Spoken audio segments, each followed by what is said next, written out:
In this first demo, we will first demonstrate how an attacker can successfully perform reconnaissance on Active Directory when Threat Defense for Active Directory is not deployed. We will show how Threat Defense for Active Directory effectively stops attacker reconnaissance and prevents lateral movement when the solution is deployed. Using PowerShell, first we retrieve the username of the current session. Next, we identify this user's domain membership using the netuser command. Despite having basic domain privileges, this user account has very broad query permissions on Active Directory, useful for locating domain assets containing sensitive information.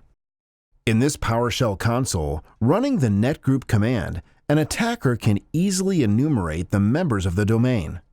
As you can see, this domain has 4 domain admin users.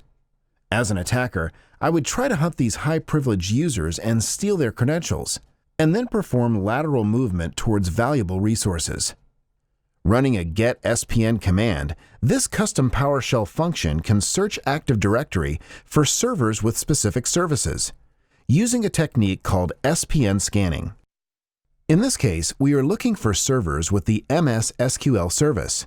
Now, let's deploy the Threat Defense for Active Directory agent on the domain's endpoints and show how the domain environment gets drastically altered from an attacker's point of view.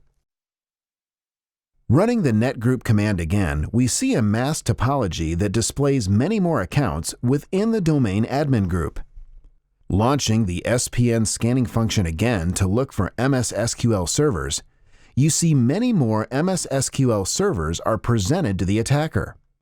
At this point, an attacker will try to check connectivity and perform lateral movement towards one of these fake MS SQL servers using a directory command. As you can see, this lateral movement attempt failed when the directory command was run, with the attacker receiving a message that the path cannot be found because the resource does not exist.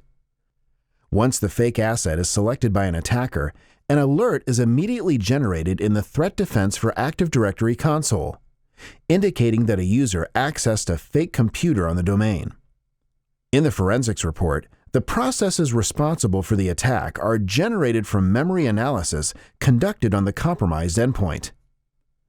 Using the solution's built-in mitigation capability, suspicious processes are quickly contained, meaning the processes can no longer spawn new processes, create network connections, or inject code into other processes. If the attacker attempts to run additional commands, they will receive an access is denied. The attacker is contained along with the malware.